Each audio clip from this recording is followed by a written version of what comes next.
New hot take, you know how business owners and marketers say we don't want to email people too much, we don't want to come off as salesy, we don't want to bother them?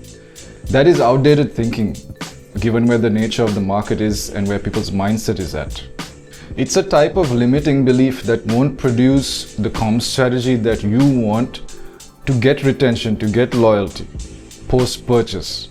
What it is people want to reduce friction, and this idea of reducing friction, it actually comes from the tech side of the business world. A lot of people take their cues from tech. In tech, being frictionless is something that they're optimized for. But in real life, friction can be a good thing. If you think about it, polishing things is friction. Relationships get polished with friction. So in this video, I want to explore this idea of what good friction is and what bad friction is.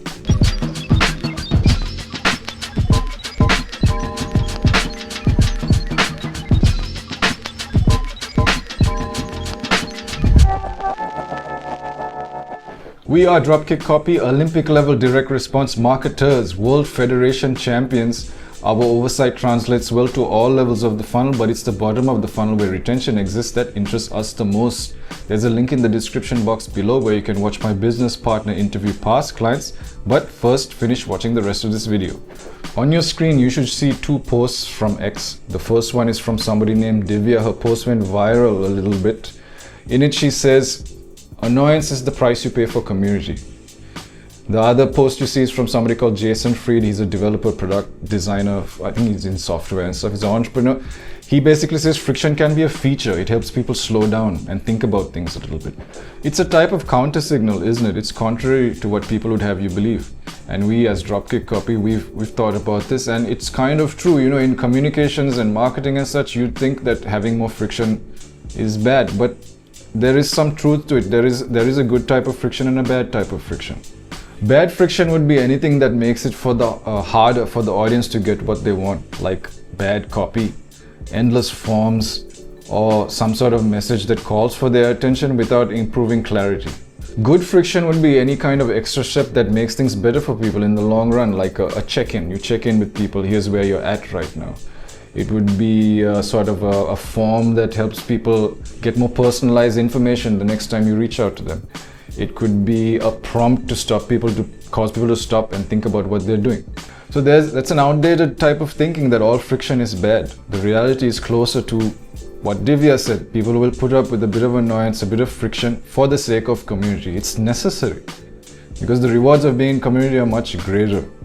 But you as a business owner, you might be thinking, well, I'm just here to sell products and services. Why should I care about community at all? The thing is, all businesses have to eventually deal with business resilience, and that means they have to look into concepts like retention, loyalty, and community. And what you get as a reward, as a result for thinking about this, is you increase the lifetime value per customer, you drop down the customer acquisition costs, you prevent your customers being poached, and you learn how to nurture them and nurture loyalty over the time that you have them in your hands and have a relationship with them. If you don't think about this stuff, then the only reason you'll have to show up in people's lives is to sell them stuff, and that's not going to work in the landscape of retention. You need a different reason to show up in people's lives, otherwise they'll eventually tune you out. You're only just trying to extract from them, and they can smell it, they can detect it. That's the type of thing that you'd call bad friction. Anytime you're engaging in commerce, negotiations, being a vendor, while people are in their leisure time, in their leisure spaces, or even at work, you're creating bad friction. You're not wanted there. They're busy doing something else. When you approach people like this, their guard is up. Even your guard is up, because that's the nature of doing business, doing commerce and negotiations and such. You're immunizing yourself from being indebted to the other person. You're trying to square off any debts, walk away, everything fair, everybody's got what they wanted, you owe nothing to each other. And in fact, you're also trying to immunize yourself from being stolen from or robbed or getting the worst end of the deal. This is the opposite. It's the opposite of being in community. It's immunity. You're in a state of immunity. You're not fostering community when you're trying to do commerce, negotiations, and be a vendor. The way to prevent this from going south is really to have a mindset shift in how you show up in people's lives. You have to understand that community, The community spirit is created when people share in burdens, share in obligations, share in duties, when people give gifts to each other, because everybody's obliged to each other when things are being passed around and everybody's passing it forward, paying it forward, as they say. People are obliged, and that's what creates community spirit. So if you're going to show up in people's lives and they've moved away from the marketplace and are just caring about their lives, being in states of leisure at work, you want to show up understanding what their burdens are, what they need done, how you can help, and taking some of that stuff off their plate. If you get this right as a marketer, you will never come across as trespassing in their spaces. And if you dial this in, you're consistent with it, eventually over time you will get the type of loyalty that you're looking for, the type of retention that you're looking for. People will feel obliged to entertain simple requests like click this, sign up this survey, take a look at this new product. They'll be obliged to, because you've shown up before several times, willing to be a part of their burdens and their struggle and their community. And the interesting thing is that if you do this and cause friction, they'll be more likely to perceive it as good friction than bad friction, because you've shown up in good ways already to them. Their perception of you is not just like anybody else who's just here to extract from them.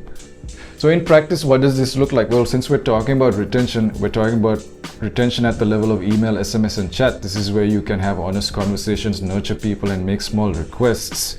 It's easy to try and be in community with people here. And what's also interesting is that, contrary to what people would have you believe, this is lower friction than any other way, because the communications is asynchronous, which means that the person can attend to your email at any time. They're not forced to deal with the notification immediately. They can open the email whenever they want. Plus, it's low friction because you can behaviorally trigger the emails. You don't have to bombard the emails with inbox with irrelevant emails. You can check their behaviors and send them the right email that's relevant to where they're at in their journey, in their usage of your product, whatever it is. And again, counter signal, hot take, it's the top of the funnel stuff, the social media stuff, that is the most friction. Because think about it, it's all the distractions, the context switching, the cognitive load, the way it saps your attention. You're bleeding when you're using social media. In fact, you'd rather use less social media. I'd rather use less social media. There is too much friction. So what are people saying why do people believe that email is causing more friction than the top of the funnel stuff? Email is better friction.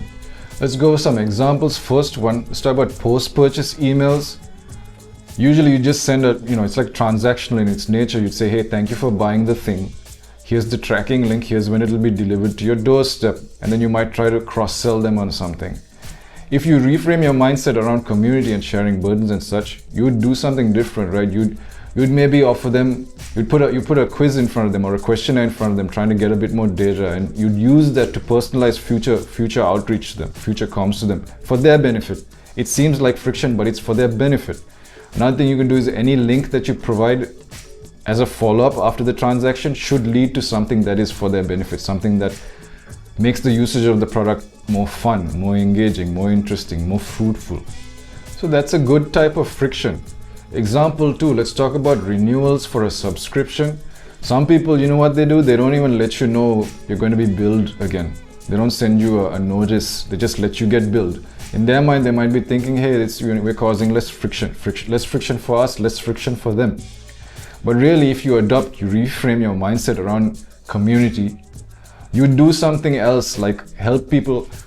Because see, whenever we get charged, we're always trying to evaluate whether we used the subscription well last month. Should we renew it? How much have we used it? So there's a bit of cognitive load, there's a bit of work there, figuring out, is it worth it for me to keep using this thing, to keep subscribing?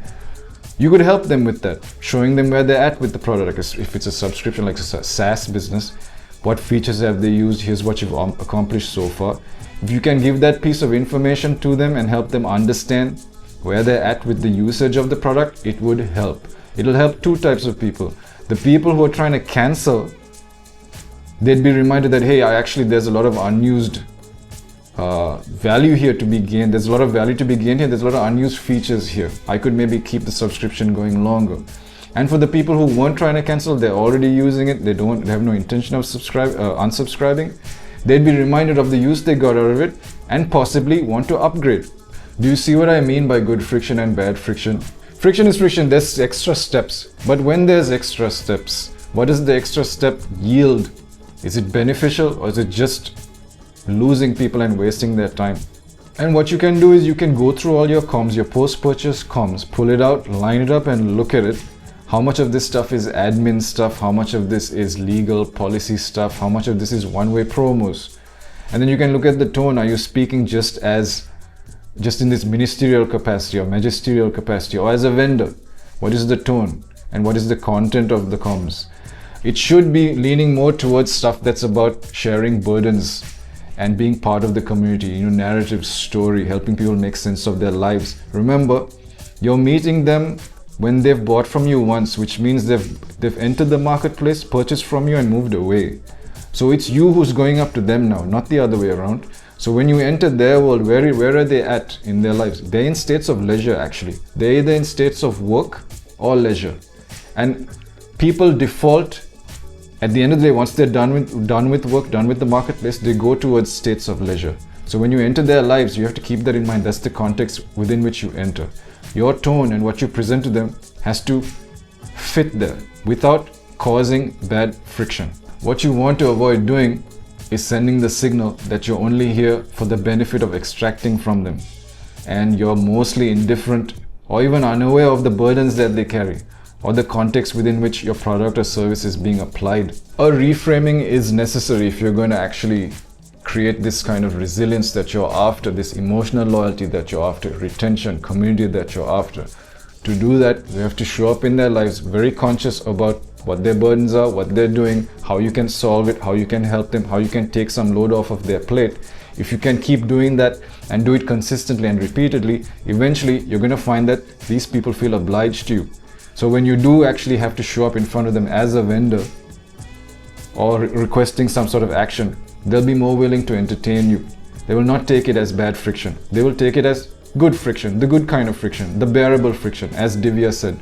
The momentary annoyance that you have to endure for the sake of being in community, for the sake of getting the benefits of being in community or being a member in a loyalty program. There's another video I'd prefer if you watch. I talk about airlines and their struggles with loyalty. In that, this is when I discovered this concept of communitas versus immunitas.